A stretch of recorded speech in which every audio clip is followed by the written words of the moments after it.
The council passed a controversial measure by just one vote. Now here's what it does. Owners of a missing gun must report it lost or even stolen within 48 hours of realizing it's gone. If not, they will face a $50 fine. This measure passed 15-14. It's likely facing a veto by Mayor Greg Ballard. Now some council members urge the vote to be delayed. I don't want to get sued.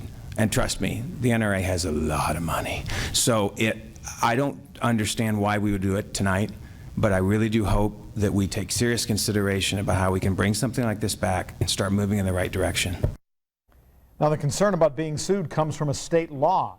It keeps local governments from regulating firearms or ammunition and gives organizations like the NRA the right to sue local governments that try. But in the wake of violence here in Indianapolis, Democrats argued it was worth the risk and that they had to do something right now. I want somebody to stand up, come up to that podium and tell me what are we doing about guns. Because I don't think you're going to find anybody back there. All you got to say is get on TV and say that this law is not effective. I'm crying for help. This community, this city needs help. And if we don't, then shame on this city, because my community needs it better than anybody else. Thank you. Now, Republicans said the ordinance would punish responsible gun owners because of the actions of a thief who stole their firearm. And that it's not right to force them to report lost or stolen property. Here's what he had to say.